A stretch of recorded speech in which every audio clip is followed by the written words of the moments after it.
కానివ్వండి, మేడం గారికి ఇంకా వేరే మీటింగ్లు ఉన్నాయి కాబట్టి మనం రేపై విత్రాలు ఉన్నాయి కాబట్టి దాని మీద ఫోకస్ చేయడానికి మేడం గారిని పంపించవలసి ఉంది. ఇంతకుముందే ముఖ్య శ్రీనివాస్ గారు పైకి వచ్చారా?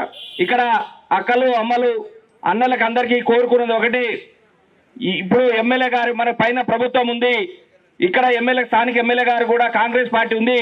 కాంగ్రెస్ పార్టీని గెలిపిస్తేనే మనము ఏదైనా పనులు చేసుకోవడానికి ఉంటుంది. వేరే వాళ్ళకి ఓట్లు వేస్తే మురికి కాలంలో వేసినట్టు అవుతుంది. అది దయచేసి మనం చేసుకోవద్దు. బాపిరెడ్డి గారు మన అందరికీ సుపరిచితుడు. బాపిరెడ్డి గారు ఏదో సంపాదించుకోవాలని ఇక్కడికి రాలే. బాపిరెడ్డి గారు చాలా ఎస్ఐ ఉన్నారు, వాళ్ళ బాబు అమెరికాలో ఉన్నాడు, వాళ్ళ పాప కూడా ఉద్యోగం చేసి గారు వేరే వాళ్ళకి వేస్తే కాంటాలు వేస్తారు, కల్తీలు చేస్తారు. కల్తీ చేసే వ్యక్తిని కాకుండా మచ్చలేని వ్యక్తిని తీసుకొచ్చినాం. ఈ వ్యక్తిని మనం అందరము గెలిపేయాలని మీ ప్రజలందరినీ కోరుకుంటున్నాం. ఇప్పుడు మన ధరావత్ మాజీ ఎంపీడీ స్వర్ణ గారిని మాట్లాడాల్సిందిగా కోరుచున్నాం. ఐదో వార్డు ఓటర్ మహాశైలకు, ఈ వార్డుకు సంబంధించినటువంటి ముఖ్య నాయకులకు మరియు ముఖ్య అతిథిగా వచ్చినటువంటి శాసనసభ్యురాలు యంగ్ డైనమిక్ ఎమ్మెల్యే యశస్విని రెడ్డి గారికి అందరికీ నా యొక్క నమస్కారములు. మనం గత 10 సంవత్సరాలు ఈ దుర్మార్గమైన పాలనను చూసినాము. మన 2 సంవత్సరాలలో మన ప్రజాపాలన చూస్తున్నాము. అంతకుముందు చూసిన 10 సంవత్సరాలు, ఇప్పుడు చేస్తున్నటువంటి ప్రజాపాలన 2 సంవత్సరాలు ఏ విధంగా ఉన్నదో చూద్దాం.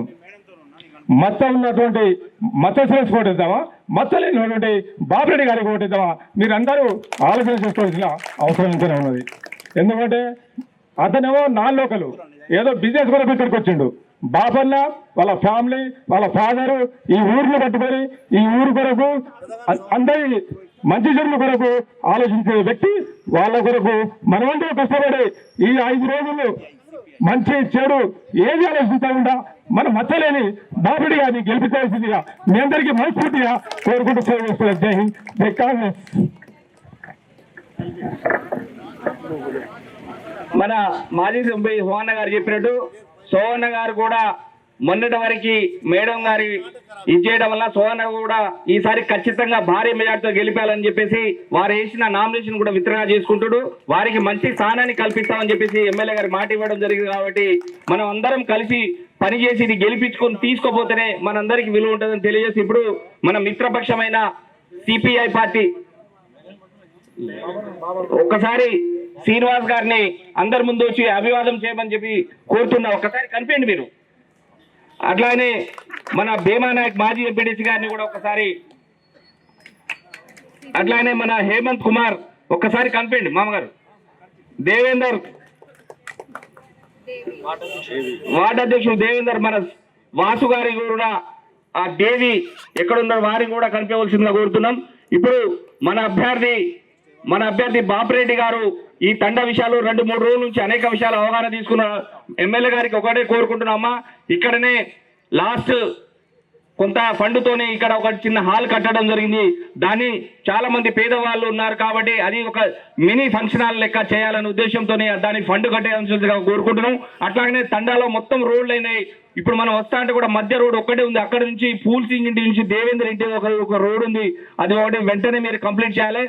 అట్లానే ఈ వాటర్ సమస్య ఒకటి, మిషన్ భగీరథ వాటర్ సమస్య ఒకటి ఉంది. అది మన కమిషనర్ గారిని చెప్పి అది రోజు వచ్చేటట్టు చాలా మంది వాటర్ అడుగుతారు కాబట్టి నేను వాళ్ళు అడిగిన విషయాలే మీతో చెప్తాను. ఇది ఖచ్చితంగా మీరు చేయవలసిందేనమ్మా. ఇప్పుడు మీ రెండే అయితే ఇమీడియట్లీ ఈ రెండింటికి మీరు వాగ్దానం ఇవ్వాల్సిందిగా కోరుకుంటూ ఇప్పుడు బాపిరెడ్డి గారిని మాట్లాడాల్సిందిగా కోరుచున్నాం. ఈనాటి కార్యక్రమానికి 5వ వార్డులో మేము తిరుక్కుంటూ డోర్ టు డోర్ తిరుక్కుంటూ శాసనసభ్యులు గారితో డోర్ టు డోర్ తిరుక్కుంటూ వచ్చినాము. ఇక్కడ ఉన్నటువంటి సమస్యల మీద కూడా చాలా విధాలుగా వారి దృష్టికి తీసుకొచ్చాం. సరే, నా గురించి అంటే మీకు తెలుసు, నేను గతంలో 2001 నుంచి 2006 వరకు సర్పంచ్గా మీరే గెలిపించిండ్రు. అంతకుముందు మా నాన్నగారిని గెలిపించిండ్రు. ముఖ్యంగా ఈ తండతోటి నాకు ఎక్కువ సంబంధం ఉంది కనుక జనరల్ సీట్ ఎక్కడున్నా నేను ఈ జనరల్ సీట్ కాదు, నాకు ఈ సీట్ కావాలి, ఎస్టీ సీట్ కావాలి. ఎందుకంటే ఇక్కడ సంబంధాలు ఉన్నాయి కనుక నేను ఇక్కడనే పోటీ చేస్తానని మీ ఆశీర్వాదం కోసం నేను రావడం జరిగింది.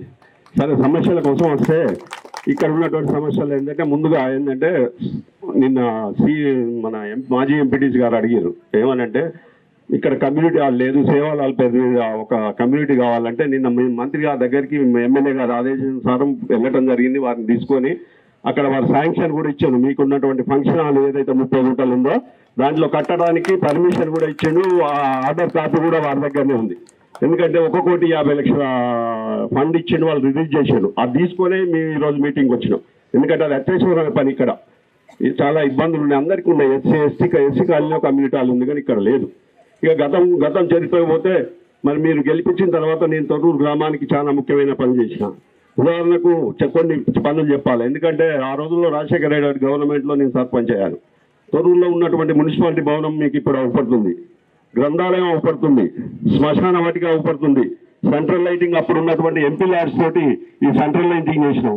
మీ తండాకు నీరు లేకుండా ఎస్సీ కాలనీకి మీ తండాకు నీరు లేదు. నేను సర్పంచ్ అయినాక సపరేట్ ఓవర్ ట్యాంక్ కట్టి ఎస్సీ కాలనీకి ఈ కాలనీకి 2 నీరు ఇచ్చిన. అంతకుముందు మీరు హ్యాండ్ బోర్లు కొట్టుకునేది ఇక్కడ. ఆ వాటర్ కూడా ఫ్లోరైడ్ వాటర్ అంటే ఇక్కడ ఒక బావి కూడా తీయించిన, దాంతో కూడా మీకు వాటర్ ఇచ్చిన. అప్పుడు ఉమ్లా సార్ ల్యాండ్ ఇచ్చిండు. ఇట్లా చాలా పనులు చేసినాం. ఒక్కసారి అవకాశం ఇవ్వండి. ఎందుకంటే మీ జనరల్ సీట్ మీద మీరు మాటేడు వ్యక్తికి ఓటేస్తారా, తూరూరు వ్యక్తికి ఓటేస్తారా? ఒకసారి ఆలోచన చేయండి. లోకల్ వాడిని, మీతో సంబంధాలు ఉన్నవాడిని, మీ తండ్రులు తాతల నుంచి ఏమోజీ, సోమోజీ, చక్రు, వెంకటి, చంద, అప్పటి నాయకులందరినీ నేను గుర్తుపడతా, వాళ్ళ పిల్లలు కూడా గుర్తుపడతారు. కాకపోతే ఇప్పుడు ఏంటంటే కొత్తగా చిన్న బ్యాచ్ వచ్చింది, యూత్ బ్యాచ్. వీటు నాయకు వాళ్ళందరూ ఉండే, ఉమ్లా సార్, మున్యా సార్, వీళ్ళందరినీ కూడా గుర్తుపడతాను. నాకు అందుకే ఈ తండ్రిని నేను ఎన్నుకోవటానికి గల కారణం ఏంటంటే మీ మీద నమ్మకంతో నేను ఎన్నుకున్నా. మీ ఇంట్లో మనిషిని నేను ఎప్పుడు పిలిచినా నేను వచ్చేవాడిని. మరి ఆయన వ్యాపారం చేసుకొని 0 దందాలు చేసి వచ్చిండు. మరి ఆ డబ్బు ఏమో తెస్తాడో తీసుకొని వద్దంటలేము. ఎందుకంటే మన మీద సంపాదించిన కాంటాల మీద, ఒడ్ల మీద సంపాదించిన పైసలు బాగున్నాయి స్టేట్కు, అవన్నీ వస్తాయి. మీరు తీసుకోండి, వద్దని అంటలే. కానీ పార్టీకి వేయాలి. ఎందుకు వేయాలంటే అభివృద్ధి కావాలి. మీకు ఉన్నటువంటి ఇక్కడ పేద ప్రజలు ఉన్నారు, వారికి సాయం చేయాలంటే ఓ ఇల్లు కావాలన్నా, ఓ పెన్షన్ కావాలన్నా, రేపు ఓపెన్ అయ్యే డబుల్ బెడ్రూమ్ కావాలన్నా కూడా ప్రభుత్వం ఇస్తుంది. ప్రభుత్వం లేకుండా ఆయన గెలిస్తే ఆయన ఏం చేయలేడు, ఎమ్మెల్యే దగ్గర రాలేడు, ఎవరి దగ్గర రాలేడు. అవన్నీ చూడండి, మీరు ఒకసారి ఆలోచన చేయండి. ఎందుకంటే ప్రభుత్వం ఉంటేనే అభివృద్ధి అంటే జరుగుద్ది. గతంలో ప్రభుత్వం ఉంది కాబట్టి నేను అభివృద్ధి చేసిన. ఇప్పుడు ఆల్రెడీ ప్రభుత్వం గవర్నమెంట్ ఉంది. ఈ 3 సంవత్సరాలు కాదు, ఇంకా 5 సంవత్సరాలు వస్తాయి. 7-8 సంవత్సరాలు ఈ కాంగ్రెస్ ప్రభుత్వంతో కనుక మీరు ఒకసారి ఆలోచన చేసి అందరి ఆల్ సింబల్ చేతి గుర్తు కొట్టేసి గెలిపించాలని కోరుకుంటూ సెలవు తీసుకుంటాను.